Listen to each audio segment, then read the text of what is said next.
Yukendoit's Further Adventures in Japan. Hello, all you wonderful people. It's really dark out here, but right now I'm in Osaka Park, which, as you can see right behind me, that's Osaka Castle. And I just wanted to start doing like a kind of a newer series of just like thoughts about living in Japan, kind of like a stream of consciousness. And as I'm talking, maybe like pepper in some B shots that I take after I film this. But so I was thinking about how Japan deals with something that's everywhere in Japan. And you might be thinking, well, maybe food. No, not food. Maybe Pokemon. Yeah, there's a lot of Pokemon out here, especially if you play Pokemon Go. You can get a lot. Actually, right here in Osaka Jokoin, Osaka Park, Osaka Castle Park, you can find a ton of Pokemon. But what I want to talk about is about people. How Japan deals with people. If you go to a major metropolitan area like Osaka, Nagoya, Tokyo, Hiroshima, you're going to see a ton of people walking around. Each one of those people has to have a place to live, a place to stay. And since this is an island, since this country is an island country, there's only X amount of place for land, for places to live. There's only enough places that you can build. So what do you have to do? You have to build up. So if you look at like buildings like that right behind me, you'll see that, you know, that's a company, but they have to go up, and each one of those floors has a business in it or like its own personal business. Just like when you look at housing towers here, they call them mansions. It's very different from the American word or the English terminology of mansion, a big house. It's a bunch of small houses put into one apartment, or one building, excuse me. And you know, it's so interesting how everyone has to work together. Japan has this thing about, I guess the best way to say it in English is like, life must go on. Life must go on. And no matter what, from like police officer, people are running behind me back there. I don't know what they're yelling about.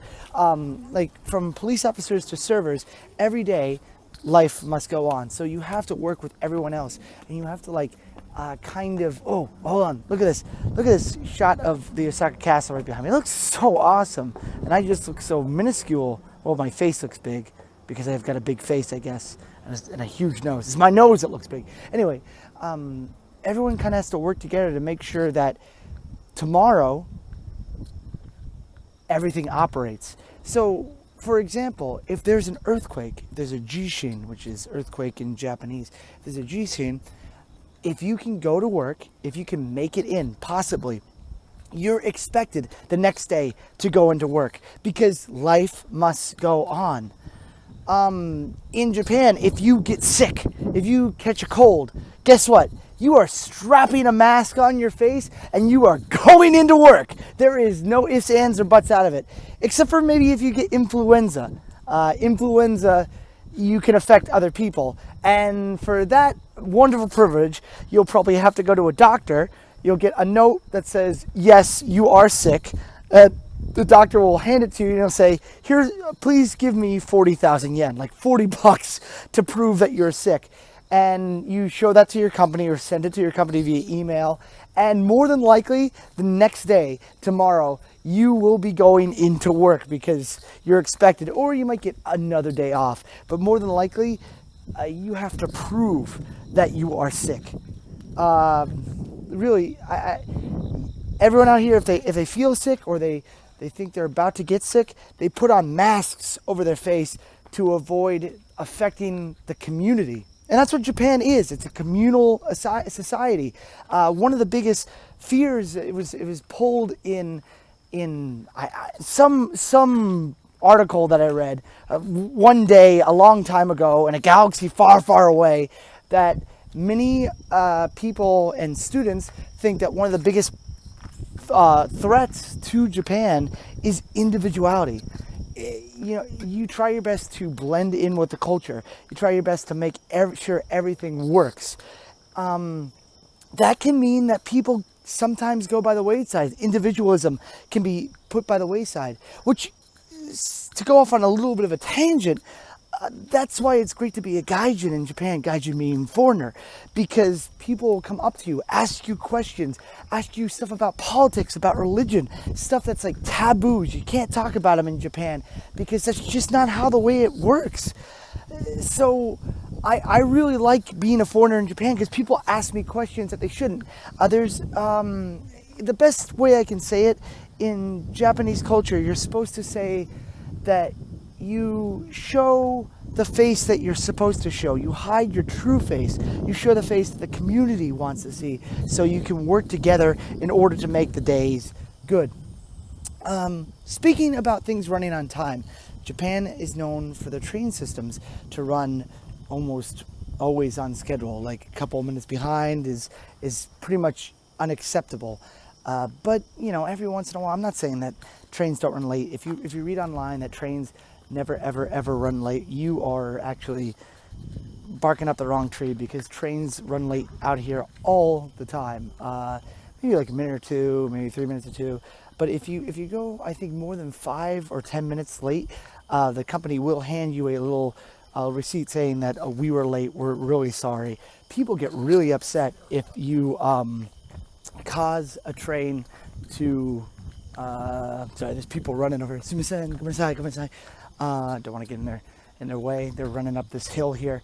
If you cause a delay, like an injury, you'll be faced with people that are like, well, why couldn't you do this somewhere else?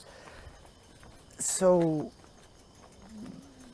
you may or may not know this, that Japan is one of the highest, has one of the highest suicide rates in the world. And thankfully that rate is going down. Look, we're right next to Osaka Castle. So cool. A little fun fact about this. This thing was totally destroyed in World War II, like absolutely destroyed. And it was rebuilt, I think, in the 50s. And it's so cool to be able to live right next to this thing. I don't live like right next to it, but I live close to it, close enough that I can walk around and just do nothing. And I don't know if you can tell from those little pyres right there, those things, they threw rocks at you if you were climbing up the walls of this thing. It's so cool. There's like gold all implanted in this. Freaking awesome castle. If you ever come out to Osaka, just one of the places I totally recommend coming. It's awe-inspiring. It's really cool. But I'd recommend Himeji Castle probably more than this, because that's still a real castle. But anyway, back to what I was thinking about. The stream of consciousness. This is a stream of consciousness. The suicide rate in Japan is going down, and that's absolutely great. That's really good. But it still does happen. Now, if your train gets delayed, it's probably from personal injury or an accident, like someone like stepping or falling, getting hurt. But it could be because of rain too. It does happen because of rain or earthquakes.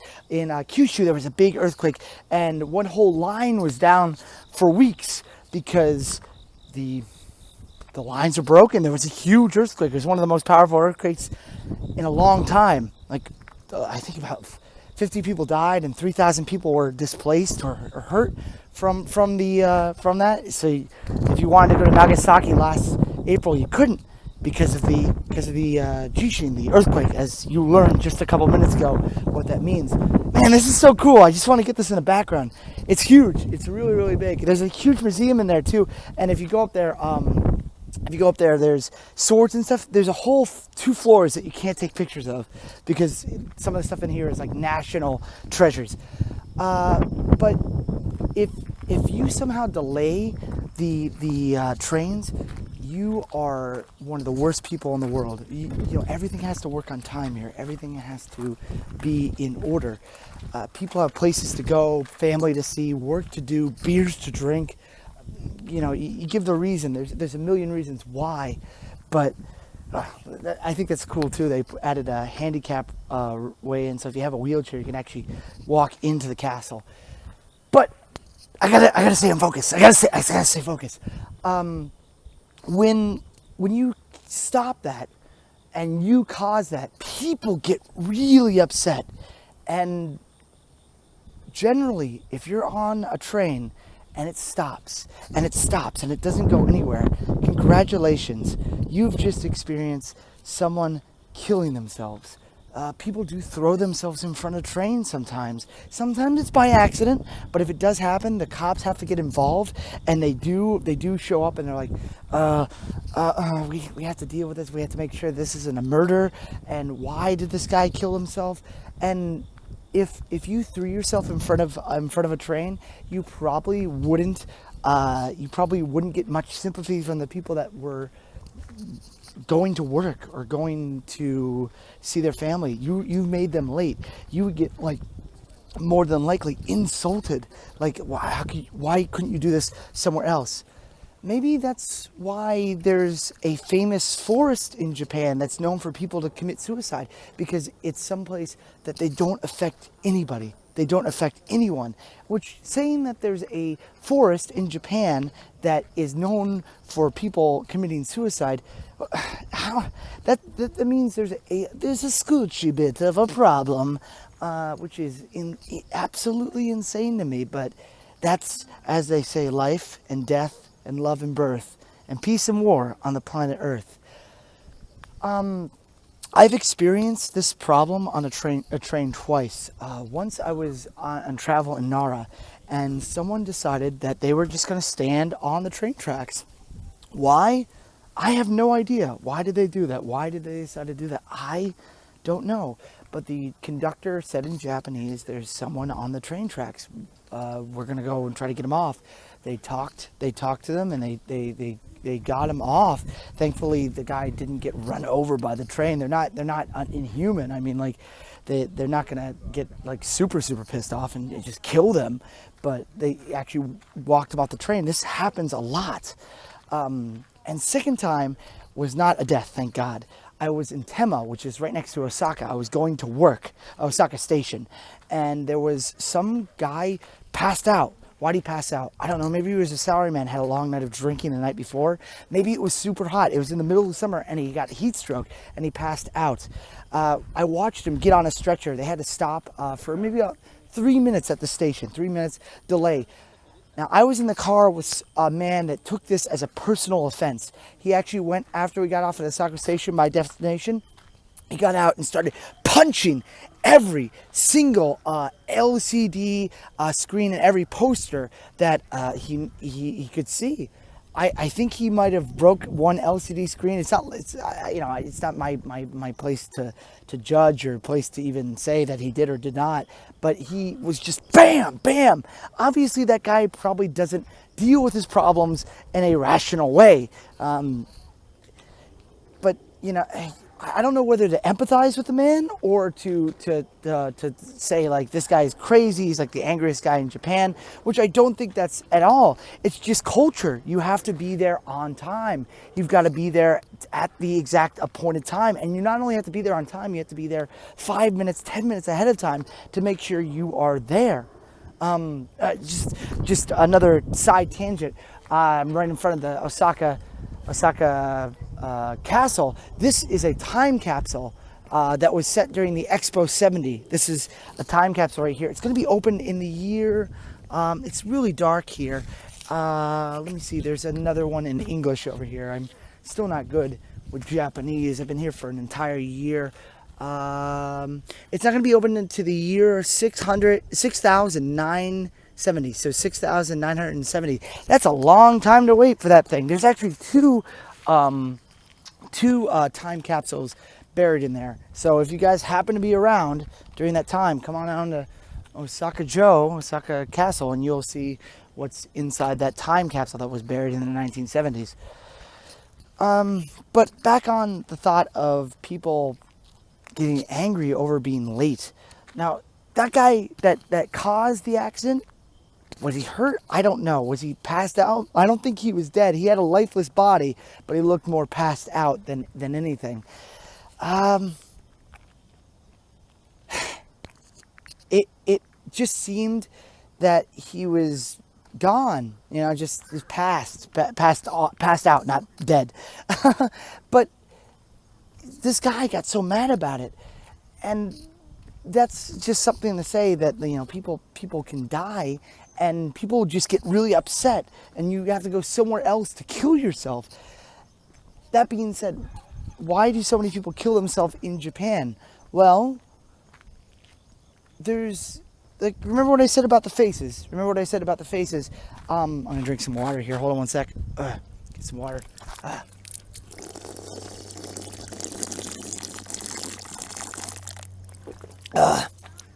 Well, what I said about the faces, you show the face that you want the rest of the world to see, not your true face.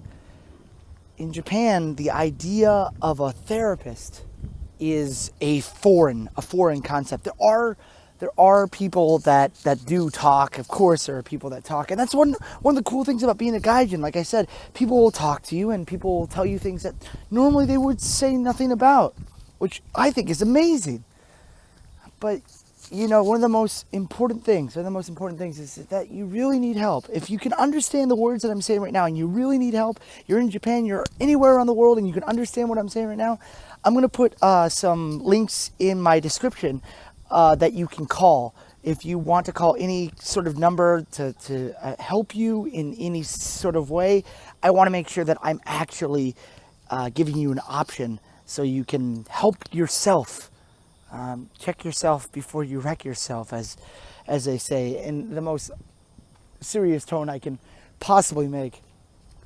I've been ranting and gavanting all this time, and I really appreciate you guys coming along with me on the stream of consciousness. I think that Japan really does treat their people really well. They've got welfare programs. They do have help. They work together, and everyone works together to make sure that tomorrow it keeps on going. As Kurt Vonnegut says from the Slaughterhouse 5 book, and so it goes. And life must always go on. So just think about that in your own life, how that would affect you. Like how do you make life go on? It's kind of a depressing subject. Usually I tackle things about traveling around and seeing things, but today is more of a more somber, personal topic, and something that I've seen over the last year here in Japan. I'm not saying that every train that you see that stops is going to be someone committing suicide, but you do see a lot of signs that say human damage, which could mean that it was a suicide, especially if it stays for a long time. If it stays for long, it's a possibility that there was a suicide. It's really sad. Now, guys, I really, like I said, appreciate you listening to me, hear me rant, hear me talk about nothing for 17 minutes. And if you're still watching, thank you very much. Please leave a comment down below. Click that like button, subscribe. It really does me a favor. It makes me know that you guys are watching. It makes me know that you guys care. If you like this, if you like stream of consciousness videos, tell me. I can upload more. I can start making more like these. Go out to like semi-interesting places and just talk about a topic that I just pick out of nowhere, and hopefully try to show you a little bit of the area and talk about one thing. Like I said, I just kind of want to make like quick, easy videos, like not like super quick, super easy, but enough that I can just talk and just have something that one-on-one with you guys. If you guys like this, like I said, leave a comment down below. And truly, if you guys do need help, you understand what I'm saying, please go down to my description and you will see some links to some international helplines. All right, you can do it. I can do it. We can all do it. Stay groovy. Have a wonderful day, and keep the faith, as they say. Just gotta have faith. Dun, dun, dun, dun. Okay, George Michael's dead. Right? No, he's not dead, but like the music's dead. Okay, I'll see you guys later. Bye.